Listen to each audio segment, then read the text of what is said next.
우리는 의미 있는 인생을 살고 싶어 합니다. 이유는 의미가 있을 때에 이 보람과 행복을 느낄 수 있기 때문이죠. 의미 있는 인생은 여러 가지가 있지만 그 중에 하나는 이제 목표가 분명한 명확한 인생입니다. 그래서 잠언 29장 18절은 이렇게 기록하고 있습니다. 묵시가 없으면 백성이 방자히 행하거니와 율법을 지키는 자는 이 복이 있느니라. 그러니까 여기에서 묵시는 이제 하나님의 비전을 말합니다. 그러니까 묵시가 없으면 이 뜻은 하나님의 뜻과 이제 비전이 이제 사라진 상태를 이야기하는 것이겠죠. 그래서 방자히는 이제 통제를 벗어나다, 무질서하다, 제어가 없다, 이제 이런 뜻을 가졌습니다.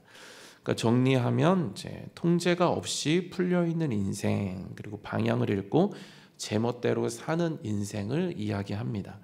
그러니까 하나님 주시는 비전이 없으면 인생이 의미 없이 흘러가게 된다라는 것이죠. 그러나 하나님의 비전이 있는 사람은 이제 길을 잃지 않고 그 목표가 분명하기 때문에 올바른 길을 계속해서 걸어가면서 방황하지 않고 의미 있게 살게 된다라는 사실입니다. 의미 있게 하나님이 주시는 방향을 향해 달려가고 하나님 안에서만 누릴 수 있는 그 만족을 경험하면서 살아간다라는 것이죠. 그래서 바울은 목표가 명확한 인생을 이 자신이 살기를 원한다. 그래서 자기도 목표가 명확한 인생을 살기를 힘쓴다. 이렇게 곳곳에 기록을 하고 있습니다. 그중 하나가 고린도전서 9장 26절입니다. 그러므로 나는 다름질하기를 향방 없는 것 같이 아니하고 싸우기를 허공을 치는 것 같이 아니하며. 그래서 바울은 목표가 명확한 인생을 자신도 살기를 힘쓴다 이렇게 고백하고 있습니다. 그 목표를 오늘 본문에서도 이제 우리들에게 알려주고 또 기록하고 있죠. 그것은 무엇이냐면 이제 표대입니다. 그래서 표대가 무엇인지 오늘 본문 14절에 자세히 기록하고 있습니다. 함께 읽겠습니다. 표대를 향하여 그리스도 예수 안에서 하나님이 위에서 부르신 부름의 상을 위하여 달려가노라. 그러니까 표대를 뭐라고 이야기하냐면 그리스도 예수 안에서, 그러니까 하나님이 위에서 부르신 부름의 상, 그래서 부름의 상이 표대다라는 것이죠. 그러니까 부름의 상을 위해서 그 상을 향하여서 달려간다라는 것입니다. 그렇다면 이제 부름의 상은 무엇인가입니다. 부름의 상은 이제 구원의 완성이죠. 그래서 구원의 완성. 그래서 저희들이 장차 하나님 나라에 이제 들어가게 되어지는 결승선, 그때를 이야기합니다. 그래서 하나님 나라에 들어가서 누리게 되는 이 영화와 영광, 하나님의 영광 안에서 영원히 살게 되어지는 것, 이것이 이제 상이 되는 것이죠. 그래서 디모데후서 4장 8절에 이것을 이렇게 기록하고 있습니다. 같이 읽겠습니다. 이제 후로는 나를 위하여 의의 면류관이 예비되었으므로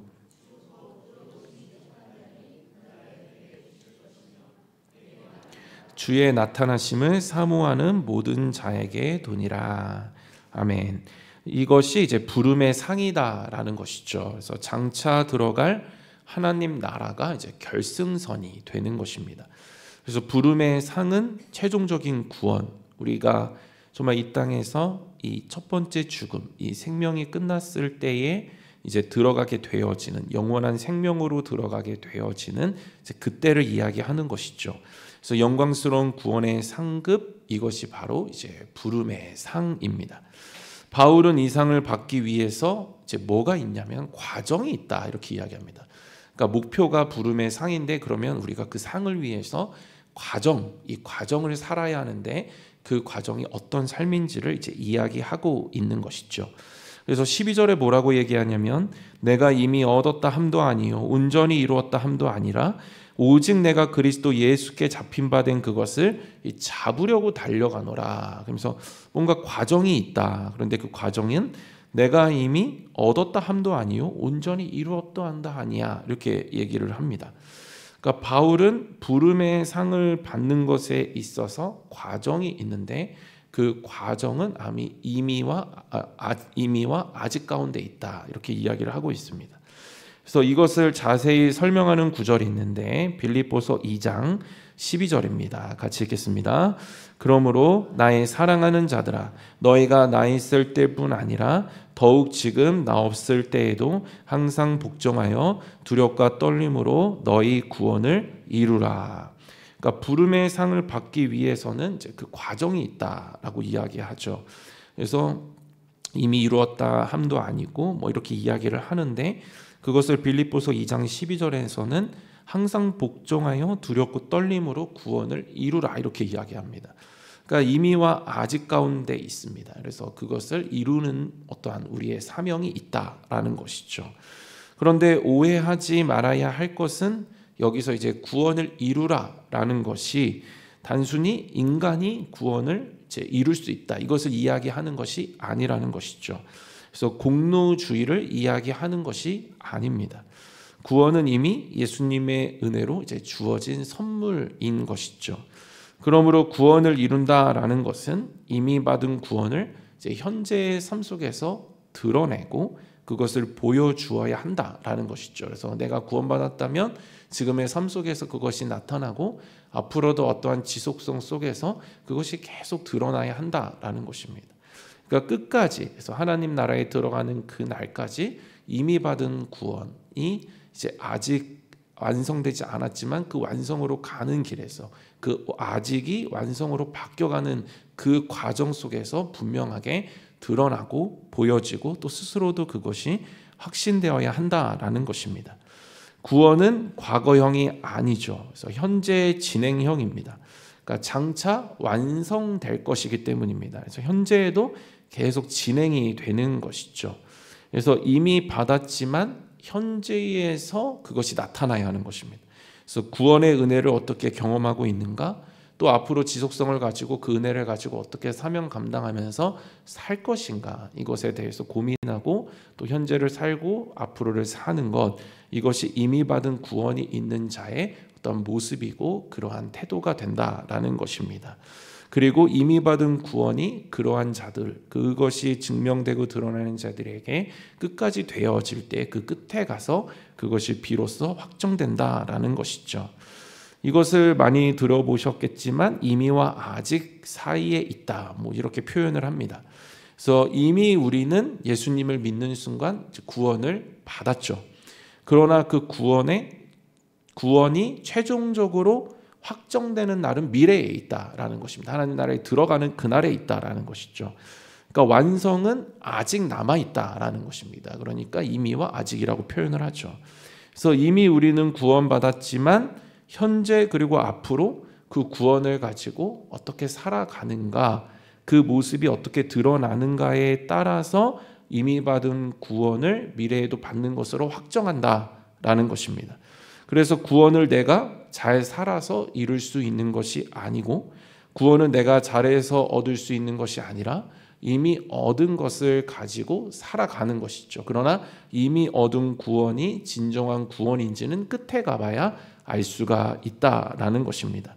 결국 끝에 가서 진정한 구원에 대한 그 여부가 드러나게 된다라는 것이죠. 그래서 바울은 본문 13절에서 나는 아직 내가 잡은 줄로 여기지 아니한다. 그래서 영적인 긴장감, 그래서 방심하지 않는다. 지금 믿음 잘 지킨다고 해서 나중에 나를 내가 자신할 수 없다. 그 끝에 가서 내가 믿음 버리고 하나님 떠나 살면은 나는 끝에 가서 그 이미 받은 구원이 없는 자이다. 뭐 이렇게 이야기하고 있는 것이죠. 그래서 13절에 형제들아 나는 아직 내가 잡은 줄로 여기지 아니하고, 계속 영적인 긴장감을 가지고 내가 이미 받은 구원을 끝에까지 계속해서 가져갈 것을 그 긴장감 가운데 기록하고 있는 것이죠.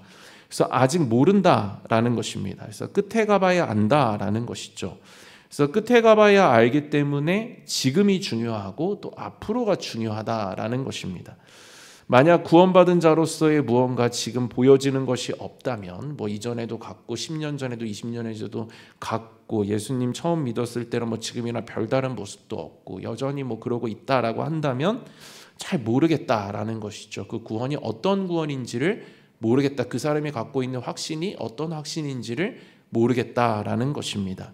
지금 구원의 증거들이 뭐 각자 나름대로의 속도가 있을 수 있죠. 성향이 있고 기질이 있기 때문에 속도가 있을 수 있습니다. 그러나 어떤 사람은 뭐 조금씩 나타날 수 있고, 어떤 사람은 뭐 바울처럼 뭐 이렇게 갑자기 이렇게 빠르게 나타날 수 있고, 뭐 그거는 다 다르지만 조금이라도 구원의 증거들, 이미 구원의 확신이 있는 자들은 그런 증거들이 조금씩은 드러나고 나타나게 되어진다라는 것입니다.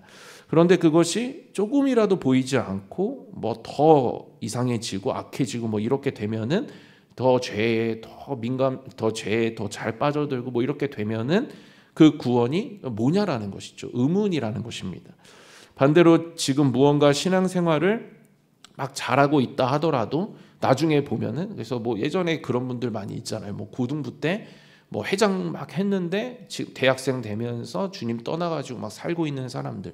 근데 그 사람도 뭐라고 할 수 없죠. 왜냐하면 또 언젠가는 신앙을 회복할 수 있기 때문에. 그래서 우리가 뭐 지금 예수님 잘 믿고 있다 하더라도 남의 신앙을 지적하고 정죄할 수 없는 그 이유가 여기에 있는 것이죠.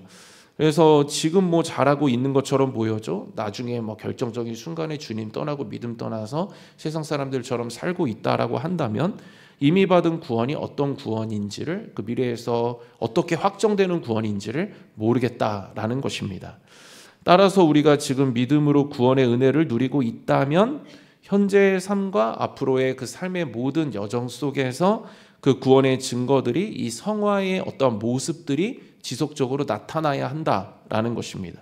그래서 지속적이고 끝까지 순종과 충성이 나타나야 하는 것이죠. 말씀 앞에 막 자기를 막 이렇게 자기 어떤 그 성령의 빛 앞에서, 말씀의 그 능력 앞에서 자기를 보고 뭐 몸부림이 있고 피 흘리기까지 죄와 싸우고 뭐 이런 모습들이 보여져야 하는 것입니다. 그래서 뭐 주님의 이 잃어버린 우리의 어떤 형상들, 뭐 이런 것들을 닮아가는 어떤 몸부림들, 뭐 이런 것들이 있어야 하는 것이죠. 뭐 아무것도 없고 뭐 그냥 살아가고 뭐 주일에나 오고 뭐 이 정도의 수준에 있다라고 한다면 잘 모르겠다라는 것입니다. 그래서 이러한 구원의 증거가 삶 속에서 전혀 드러나지 않으면 고민해 봐야 한다라는 것이죠. 그래서 우리는 구원의 확신으로 돌아가야 합니다. 그래서 내가 지금 가지고 있는 확신이 거짓된 확신일 수 있다라는 것이죠. 그래서 우리는 다시 그 전으로, 그래서 주님을 영접하는 그 순간으로 다시 가야 한다라는 것이죠. 그래서 거기서 주님을 영접하고 주님을 주인으로 모실 때 다시 구원의 확신이 들어오고, 그 진정한 구원의 확신이 나의 삶을 이러한 임의와 아직 가운데 그 완성을 향한 그 아직을 완성으로 바꾸는 그 과정 속에 온전히 임하게 한다라는 것이죠. 그래서 바울은 서신서 곳곳에서 이미 받은 구원은 반드시 현대에서도 나타난다. 그리고 앞으로도 지속돼서 결국 그 과정을 지나서 완성된다. 이렇게 이야기를 합니다. 그래서 로마서 13장 11절에 이렇게 기록을 하고 있습니다. 로마서 13장 11절입니다. 같이 읽겠습니다. 또한 너희가 이 시기를 알거니와 자다가 깰 때가 벌써 되었으니 이는 이제 우리의 구원이 처음 믿을 때보다 가까웠음이라. 바울은 그 과정에서 어떤 삶을 살아야 하는지 오늘 본문 14절에서 이렇게 기록을 합니다. 오직 주 예수 그리스도로 옷 입고 정욕을 위하여 그 다음 로마서 13장 14절에서 오직 주 예수 그리스도로 옷 입고 정욕을 위하여 육신의 일을 도모하지 말라. 그러니까 로마에서 뭐라고 얘기하냐면 우리의 구원이 처음 믿을 때보다 가까웠음이라. 그래서 구원의 완성으로 가고 있다. 이렇게 이야기를 하면서 그 다음 14절에 뭐라고 얘기하냐면 오직 주 예수 그리스도로 옷 입고 정욕을 위하여 육신의 일을 도모하지 말라. 이렇게 얘기합니다. 그러니까 예수 그리스도로 옷 입어야 된다는 것이죠. 구원이 가까이 오면 올수록 우리는 그리스도의 옷을 옷 입고 반대로 뭘 하지 말아야 하냐면 정욕을 위하여 육신의 일을 도모하지 않는 것. 그래서 육신에 따라 사는 것, 하나님 떠나 믿음 떠나 사는 것, 이것을 이제 멀리해야 한다라는 것입니다. 그래서 표대에 잘 도착하려면 지금 된다고 해서 방심할 수 없고 앞으로의 지속성, 꾸준함 이러한 것들로 내가 이미 받은 구원이 가까이 오면 올수록 계속해서 그리스도로 옷 입는 모습들이 계속 나타나야 한다라는 것이죠. 그 끝은 하나님 나라 갈 때까지입니다. 가봐야 안다라는 것이죠. 3장 12절입니다. 3장 12절 오늘 같이 읽은 본문이죠. 내가 이미 얻었다 함도 아니요 온전히 이루었다 함도 아니라 오직 내가 그리스도 예수께 잡힌 바 된 그것을 잡으려고 달려가노라. 그러니까 바울도 자신을 자신할 수 없다는 거예요. 그러니까 지금 된다고 나중에 되는 것이 아니고 또 지금 안 됐다고 해서 나중에 안 되는 것도 아니다. 그래서 지금도 두렵고 떨림으로 방심하지 않고 우리가 영적인 긴장 가운데 이미 받은 구원을 어떻게 살고 그 완성의 때에 가서 그 과정을 통해 이 완성을 어떻게 이룰 것인가 우리는 끊임없이 그리스도인으로서 고민하고 살아야 한다라는 것입니다. 그래서 앞으로도 잘 지켜서 구원받은 자로서 이미 얻은 구원을 나중에 주님 앞에서 잘 확정해야 한다라는 것이죠. 이처럼 부르심의 상은 최종적 구원입니다. 그래서 이게 표대죠. 그래서 구원, 그래서 이미와 아직 완성의 구원, 일로 가는 것이죠. 그래서 이미 받은 구원은 아직이라는 이 긴장 상태에 놓여 있는 것입니다. 부름의 상은 아직이 완성되는 시점이죠. 그래서 끝에 가봐야 알 수 있기 때문에 과정을 살아야 한다. 이렇게 강조하고 있는 것입니다. 그래서 바울은 그 과정을 자신도 두렵고 떨림으로 하고 있다. 그래서 그 상을 위해서 계속해서 우리는 고민하고 영적으로 긴장하고 영적으로 잘 준비하고 그렇게 주님 붙들고 주님 바라보면서 가야 한다라는 것입니다. 그런데 이렇게 표대를 향해서 달려가야 하는, 그러니까 부름의 상을 위해서 달려가야 하는데 그때 뭐가 중요하냐면 이제 내적인 동기 하나가 중요하다 이렇게 이야기를 하죠. 그래서 부름의 상을 위해서 달려가려면 그 과정이 있는데 그 과정에서 우리가 가져야 하는 어떤 마음의 어떤 확신이 하나 있어야 된다. 이걸 이야기합니다. 그것은 뭐냐면 14절에 그리스도 예수 안에서 하나님이 위해서 부르신, 그러니까 그리스도 예수 안에서 하나님의 부르심입니다. 예수 그리스도를 통해서 하나님께서 나를 부르심, 그 부르심 뜻, 그것을 가지고 살아갈 때 그 부르심에 합당한 삶을 통해서 나중에 구원을 완성하는 자로 살아갈 수가 있다라는 것이죠. 상을 향해서 끝까지 달려가게 하는 힘은 부르심에 대한 확신이다라는 것입니다. 그러니까 부르심에 대한 확신이 있는 자라야 부름의 상을 위해서 달려갈 수가 있겠죠. 그러니까 부르심이 없는데 부름의 상을 위해서 살아간다. 이거 모순입니다. 그러니까 누가 자신을 부르셨는지를 아는 사람만이 끝까지 그분을 위해서, 그러니까 부르심에 합당한 삶을 살아냄을 통해서 구원의 확정으로 들어갈 수가 있는 것이죠. 그래서 우리는 부르심을 잘 확신하고 확정하는 것이 필요합니다. 부르심을 확정하고 내가 먼저 확신해야지만 그리스도를 통해서 내가 새로운 피조물이 되고 하나님의 자녀가 되었다라는 그 부르심을 잘 확정해야지만 미래에도 그 구원이 잘 확정되는 것이겠죠. 바울은 본문에서 이 부르심이 예수님 안에서 이루어졌다 이렇게 기록하죠. 그래서 다시 14절에 그리스도 예수 안에서 하나님이 위해서 부르신, 그러니까 예수님 안에서 부르셨다 이렇게 되어져 있습니다. 그러니까 우리의 부르심은 예수 그리스도를 통해서 이루어졌다라는 것이죠. 그러니까 예수님이 우리를 위해서 고난당하시고 3일 만에 부활하셨습니다. 그래서 예수님은 우리의 구속자가 되시고 그분 안에서 우리는 새로운 피조물, 신분을 얻게 되었죠. 그것은 하나님의 자녀입니다. 그렇다면 이 안에서 자연스럽게 성립되는 것이 하나 있는데 그게 뭐냐면 소유권이죠. 그래서 예수님께서 십자가와 부활을 통해 이루신 이 구속은 이제 단순히 죄사함만으로 끝나지 않죠. 구속의 뜻은 값을 주고 사서 자유롭게 하다이죠.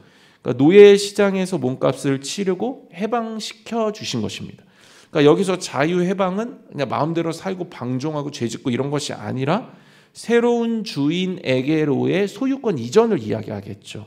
이전에는 죄와 사망의 종이었으나 이제는 그리스도의 종, 하나님의 종이 되었다라는 것을 이야기하는 것입니다. 로마서 6장 22절입니다. 같이 읽겠습니다. 그러나 이제는 너희가 죄로부터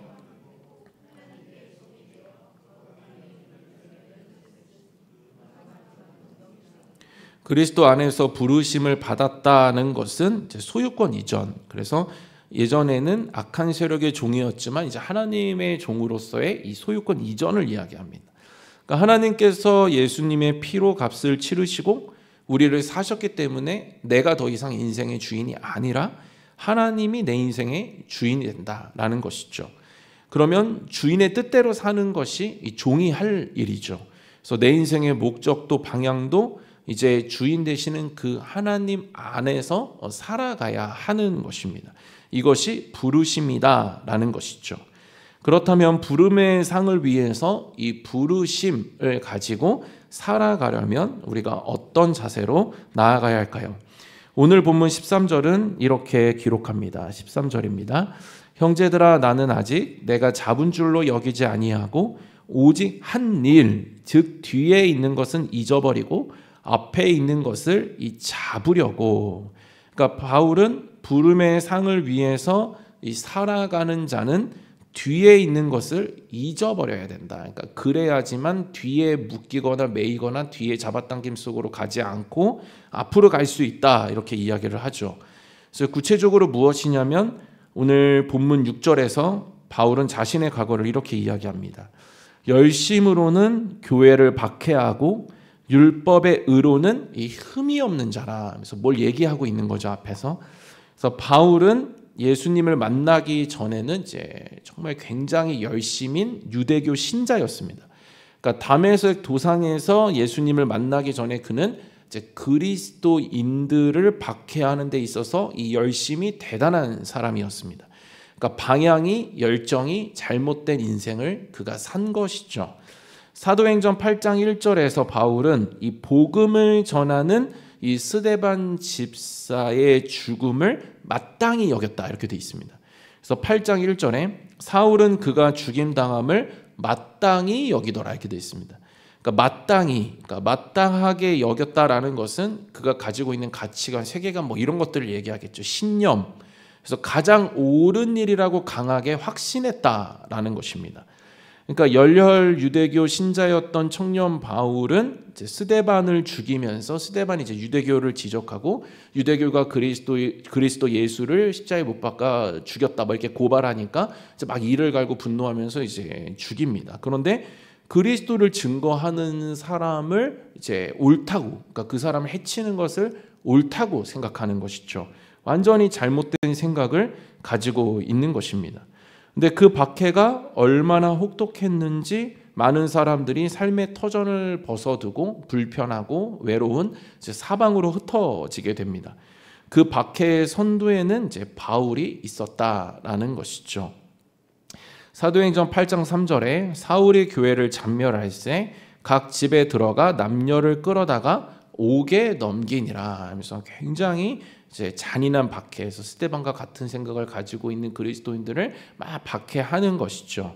그래서 잔멸하다라는 것은 이제 원어의 뜻을 보면은 포도원에 뛰어든 멧돼지가 포도원을 마구 짓밟아 온통 쑥대밭으로 만들다 뭐 이렇게 되어져 있습니다. 굉장히 파괴적인 모습이죠. 그래서 사울은 남녀노소, 그래서 여자나 아이는 건드리면 안 되는데 남녀노소 가리지 않고 수단과 방법 가리지 않고 그리스도인들과 이제 교회를 박해했습니다. 사도행전 9장 1절에 사울이 주의 제자들에 대하여 여전히 위협과 살기가 등등하여 이 대제사장에게 가서, 근데 이 열정이 뭔지 어디에 근거하고 있는지를 보니까 위협과 살기가 등등하다. 그래서 무엇을 알 수 있냐면 위협과 살기가 등등하면 거기서 나오는 열정이 있을 수도 있다라는 것입니다. 그러니까 바울은 열정이 넘쳐났죠. 그래서 예루살렘에서 지금 그리스도를 믿는 사람들을 잡아서 죽이려고 다메섹으로 가고 있는데 예루살렘에서 다메섹으로 가는 거리는 213km 정도입니다. 그러니까 213km를 간다는 것 자체가 그따 교통수단이 발전된 것도 아닌데 굉장히 힘든 일이죠. 그런데 굉장히 지금 힘이 있어 보이죠. 그래서 마음에 이 막 혈기와 이 살기가 막 있어도 열정이 솟아날 수 있다라는 거예요. 그래서 위임장을 받아서 먼 거리를 가서 막 하는데 그 파괴력이 엄청난 것입니다. 그래서 위협과 살기가 주는 그 열정으로 막 해를 끼치는데 그 파괴력이 이제 엄청난 것이죠. 그래서 갈라디아서 1장 14절에 내가 내 동족 중 여러 영갑자보다 유대교를 지나치게 믿어 내 조상의 정통에 대하여 더욱 열심히 있었으나, 그러니까 열심이 엄청 컸다라는 거예요. 그러니까 지나치게 믿어, 그래서 유대교를 지나치게 믿어, 그러니까 지나치게, 그러니까 엄청 큰 열심, 그리고 보통 열심이 아니다라는 것이죠. 그래서 더욱 열심, 그 힘이 보통을 넘어 엄청났다라는 거예요. 이처럼 분노와 이 살기, 혈기 뭐 이런 것들이 주는 힘이 대단하다라는 것입니다. 213kg를 지치지도 않고 막 움직이게 해요. 그래서 요즘 뭐 데이트 폭력 보면 몇 달이고 쫓아다니는데 지치는 기색이 없어요. 막 끝까지 힘을 막 내고 하죠. 집요하게 쫓아다닙니다. 뭐 교회 안에서도 보고 뭐 직장 안에서도 보면은 막 사람 괴롭히고 막 피곤하게 하는 사람들 끝까지 괴롭히죠. 끝까지 쫓아다닙니다. 그 안에 살기와 혈기 뭐 이런 것들이 있으면 그런 열정이 나타나게 되는 것이죠. 그래서 시대의 모습이나 주변의 모습을 보면 그 힘이 참 대단하다라는 것을 알 수가 있습니다. 근데 참된 열정과 이 혈기가 주는 열정은 그 열정의 과정이나 결과를 보면 알 수 있습니다. 그러니까 내가 지금 진짜 열정이 있는가, 교회를 향한, 아니면 가정을 향한, 직장을 향한, 자녀를 향한 이 열정이 진짜 참된 열정인가, 하나님으로부터 시작된 열정인가, 이것을 알 수 있는 건 결과를 보면 됩니다. 그래서 결과에 파괴적이고 애들이 맨날 상처받고, 그래서 뭐 이렇게 그 금쪽이 같은 거 보면은 그 얘기하거든요. 되게 좋은 부모라고 생각하더라고요. 그러니까 금쪽인데 자기는 좋은 부모예요. 근데 비디오를 보면은 그 사람들의 그 살아가는 모습들을 막 보여주면은 막 거기에 그 박사님하고 막 소리를 막 지르면서 경악을 금치를 못해. 근데 뭐라고 얘기하냐면 난 좋은 아빠야, 난 좋은 엄마야, 이렇게 얘기하거든요. 그러니까 그런데 아이는 금쪽이가 돼요. 막 소리 지르고 아이는 막 벽 때려 부시고 막 문 발로 차고 막 폭력적으로 파괴적으로 변화가는 거예요. 그런데 나중에 그 부모님이 아이에게 어떻게 했는지를 보여주면 막 놀라서 막 울고 막 이래요. 막 자기가 그런 모습인지를 몰랐던 거예요. 막 그러면서 그렇게 살아가는 것이죠. 그러니까 그 열정에 심취하게 되면 자신의 지금 하고 있는 그 과정에서의 모든 행동들을 정당화하고 괜찮다고 생각하는 거예요. 그러나 그 끝에서 그 결과들을 보면 내가 어떤 열정을 가지고 어떻게 살았는지를 알 수가 있다라는 것입니다. 그래서 사도행전 22장 3절하고 4절에 이렇게 이야기해요. 사도행전 22장 3절에 바울은 하나님께 대하여 열심히 있는 자라 이렇게 얘기합니다. 굉장히 무서운 것이죠. 교회에 이런 사람 한 명 있으면 끝나는 것입니다. 그러니까 교회에서 나는 하나님께 열정이 있어, 하나님에 대한 열심이 있어 막 얘기하는데 그 사람이 말하면 막 상처받고, 그 사람 말하면 막 파괴가 있고 분열이 있고 막 이래요. 막 그러면 그 모르는 거죠. 그거를 하나님께 대한 열심이라고 포장하면은 뭐 할 말은 없겠지만 이제 그게 어떤 그 결과를 통해서 어디에 대한 열심인지를 알 수가 있는 것입니다. 하나님께 대하여 열심히 있다라고 바울이 자기는 확신하고 있는데 4절에 내가 이 돌을 박해하여 사람을 죽이기까지 하고 남녀를 결박하여 옥에 넘겼노니 이렇게 얘기합니다. 어떤 열심을 가졌는지가 굉장히 중요하다라는 것이죠. 그래서 하나님을 위해서 열심히 한다라고 하지만 그 하나님을 위해서 이름이란 포장이고 그냥 내가 하고 싶은 대로 하는 거예요. 근데 인간의 죄성은 파괴력이 있고 뭐 자기 감정에 심취하고 분노만 있기 때문에 이런 결과로 나타날 수 있다라는 것입니다. 그래서 우리가 정말 이 열심, 바른 열심을 잘 가져야 하는 것이죠. 그런데 이 마땅히 여긴다. 그러니까 열심을 가지고 그리스도를 따르는 사람들을 해치는 것 마땅히 여겼죠. 그래서 잘못된 신념, 자기 신념, 하나님을 이야기하지만 결국엔 자기 신념, 자기 열정, 자기 가치 뭐 이런 거에 사로잡혀서 막 가고 있는 거예요. 그런데 그게 어디서 바뀌게 되냐면 이제 다메섹 도상에서 예수님을 만나니까 딱 바뀌게 됩니다.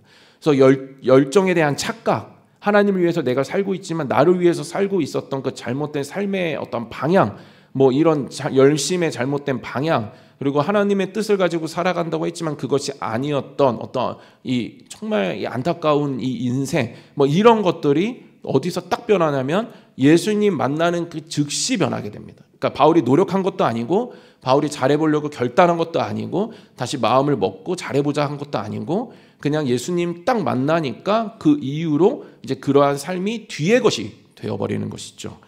그래서 바울은 다메섹 도상에서 예수님을 만나게 됩니다. 그래서 사도행전 9장 3절에서 5절에 사울이 길을 가다가 다메섹에 가까이 이르더니 호련히 하늘로부터 빛이 그를 둘러 비치는지라. 땅에 엎드러져 들음에 소리가 있어 이르시되 사울아 사울아 내가 어찌하여 나를 박해하느냐 하시거늘 대답하되 주여 누구시니까 이르시되 나는 내가 박해하는 예수라. 그런데 예수님을 만난 바울이 이후에 뭐라고 고백하냐면 오늘 저희들이 같이 읽은 본문 7절하고 8절에서 이렇게 고백합니다. 같이 읽도록 하겠습니다. 그러나 무엇이든지 내게 유익하던 것을 내가 그리스도를 위하여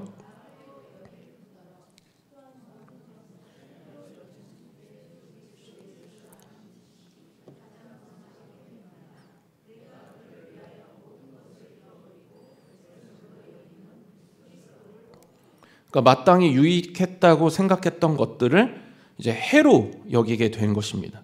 그러니까 주님을 제대로 만나면 지금까지 내가 마땅히 옳다, 유익하다 그렇게 여겼던 것들이 이제 해로운 것이라는 분별력이 생기는 것이죠. 그래서 진짜 마땅히 옳은 길이 무엇인지, 내가 어디를 향해서 어떤 열정을 내야 되는지를 예수님 만나면 그때 비로소 깨닫게 되고 분별되게 되고 올바른 열정과 방향을 가지고 이미와 아직 사이에서 그 완성을 향해서 달려갈 수가 있는 것입니다. 우리 역시 마땅히 여겼던 것들, 당연하게 여겼던 것들이 있을 수 있죠. 뭐 자기 자존심, 여전히 지금도 있는 이제 잘못된 열심, 뭐 열정, 자기 주장, 자기 경험, 뭐 자기 상처, 뭐 이런 것들이 있을 수 있습니다. 근데 이러한 것들이 주님 만나면 해로 여겨지게 되는 것이죠. 그러니까 하나님 나라로 우리가 들어가는 데 있어서 그것이 별로 도움이 되지 않는다라는 것을 아는 거예요. 그래서 지금 하나님 나라로 우리 들어가서 현재 또 하나님 나라를 살고 있는데 지금 내가 이 나라로 들어가는 데 있어서 이것들이 별로 도움이 되지 않는구나라고 하고 그것을 뒤의 것으로 지나보내고 주님 주신 것만을 그대로 받아들여서 새로운 피조물로서 그래서 이전 것은 지나갔으니 보라 새 것. 그래서 지나보내고 기억하지 않고 잊어버리고 주님 주신 새로운만을 가지고 새로운 삶을 살아가는 것이죠.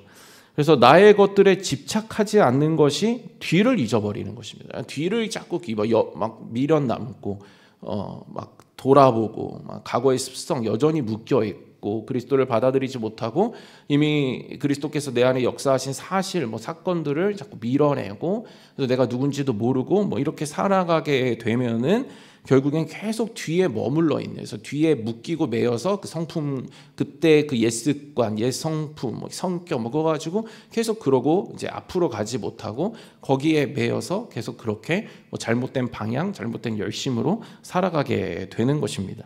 그래서 그리스도를 제대로 만나야지만 우리가 방향과 열정을 제대로 설정할 수 있고 그래야지만 우리가 표대를 향해서 명확하게 그 목표를 향해서 잘 갈 수가 있다라는 것입니다.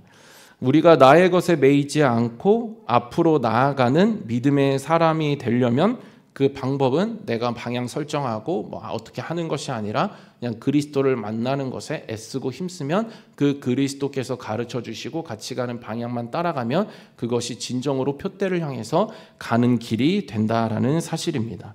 바울처럼 주님 제대로 만나야 한다라는 것이죠. 매일 그분 만나서 나를 결정하고 새로운 피조물로서 나를 확정하지 않으면 하나님의 자녀로서 나를 믿음으로 확정하지 않으면 우리는 그 길에 있어서 자꾸 벗어날 수밖에 없습니다. 왜냐하면 우리가 살아가는 세상은 미혹하고 강하기 때문이죠.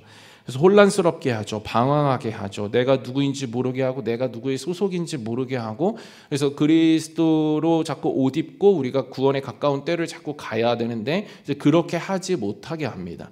세상의 옷을 입어버리면 이제 그 길에서 떠나게 되고 그 끝으로 못 갈 수도 있다라는 것이죠. 그래서 내가 주인 되어서 내가 제일 중요하고 소중하다고 하면서 하는 내 마음대로 살기를 고집하고 주장하고 가르치는 이 세상에 우리는 뒤로 해야 되고 내가 누구의 소속인지를 알고 나의 주인을 다시 모시고 그리스도로 옷 입고 하나님의 이 종된 자세 그 어떤 위치에서 우리는 그 소속감을 가지고 어떻게 살아갈지를 고민하고 그렇게 나아가야 한다라는 것입니다. 매일 주님 안에서 나를 붙들어매야 과거의 매임에서 벗어나 현재 그 주님께서 공급하시는 정체성, 마음, 생각, 비전, 분별력을 가지고 우리는 그 길을 끝까지 잘 걸어가 결승선에 도달할 수 있는 것입니다. 오직이라고 하죠. 그래서 바울은 12절에 뒤를 잊어버리고 표대를 향해 가는 것도 스스로 할 수 없다 얘기합니다. 12절에 오직 내가 그리스도 예수께 잡힌 바 된 그것 이렇게 얘기하죠. 여기서 그것이 표대입니다. 그런데 표대를 갈 때 잡으려고 달려가는데 그 앞에 어떻게 같이 해야 되냐면 내가 그리스도 예수께 잡혀서 가야 된다 이렇게 되어 있습니다. 그러니까 내가 그리스도께 잡혀서 그쪽으로 가야 된다. 그렇지 않으면 힘들다 이렇게 이야기하고 있는 것이죠. 그래서 표대를 향해 가는데 우리가 혼자 갈 수 없다. 혼자 가는 건 너무 힘들고 어렵다. 벗어날 수 있는 가능성이 높다. 그러나 그리스도께 잡혀서 그러니까 내가 잡히려고 하는 것이 아니라 이미 잡혀 있는 거죠. 그래서 그리스도와 함께 내가 연합되어져서 갈 때, 그러니까 그리스도를 의지하고 그리스도께서 나를 잡고 계심을 내가 믿고 영안을 열어서 그 사실을 받아들이고 그분을 나의 주인으로 모시고 그 인도하심을 구하고 따라갈 때 비로소 그것을 잡으려고 달려가는 그 길을 온전히 걸어갈 수가 있다라는 것입니다. 말씀을 마무리하겠습니다. 구원을 이루라는 것은 이미 받은 것을 가지고 살라라는 것이죠. 노력해서 받으라는 것이 아니라 이미 받은 구원을 가지고 받은 자로서 잘 살아내라는 것입니다. 이미 받은 구원을 현재 내가 잘 살아내는 것으로 증명하고 또 지속적인 삶을 통해서 구원받은 자임을 끝까지 보여주고 지켜내고 스스로도 그 변화되어지는 모습을 통해서 그리스도를 느끼고 또 하나님의 구원의 그 결승선으로 가라는 것이죠. 그래야 이미 받은 것이 훗날에 확정되는 이미 받은 구원이 진짜 진정한 구원이 된다라는 것입니다. 세상은 달리는 방향이 사람을 이기고 나를 세우는 쪽으로 가죠. 그러나 그리스도인은 그리스도를 위해서 달려야 한다라는 것입니다. 그분 안에서 이루어진 하나님의 이 소유 안에서 하나님의 소유로서 그 주인이 주시는 뜻만을 붙잡고 걸어갈 때 우리는 그 결승선에 잘 도착할 수가 있습니다. 방해하는 것은 과거이죠. 과거의 옛 습관, 옛 기억, 나의 성품 이런 것들입니다. 예수님 만나면 이것들 다 뒤로 가게 되죠. 배설물로 해로 여기게 되어집니다. 앞에서 주님이 주신 것들만 붙들고 새로운 주님이 주시는 그 피조물로서의 성품과 또 그 어떤 성화를 향한 갈망, 그 주님의 성품을 공급받은 그 어떤 마음의 가짐들을 가지고 나아갈 수가 있는 것이죠. 주님 주시는 새로움 속에서 힘을 얻어서 앞으로 전진할 수가 있는 것입니다. 부름의 상을 위해서 그리스도께 붙잡혀 그리스도께서 공급하시는 이 새로움과 힘으로 이 부르심에 합당한 삶을 우리가 살 수 있다라는 것입니다. 저와 여러분 모두가 그리스도를 만나서 마땅히 옳은 길, 옳은 열심을 잘 분별하시기를 소원하고 그래서 하나님이 마땅히 좋게 여기시는 내가 마땅히 여기는 것이 아니라 하나님이 마땅히 좋게 여기시는 표대를 향한 부르심을 가지고 그 길을 잘 걸어가시는 저와 여러분들 되시기를 소원합니다. 예수 그리스도 안에서 하나님의 소유로서 나의 부르심을 날마다 확정하고 또 하나님께서 주시는 그 비전과 방향을 날마다 명확하게 또 말씀에서 기도 가운데 깨달으심으로 말미암아 부름에 합당하고 그래서 또 부르심의 상을 반드시 받아 그 결승선으로 들어가시는 그 목표를 끝까지 바라보시고 그 과정에서 승리하시는 저와 여러분들 모두 되시기를 주님의 이름으로 축원드립니다.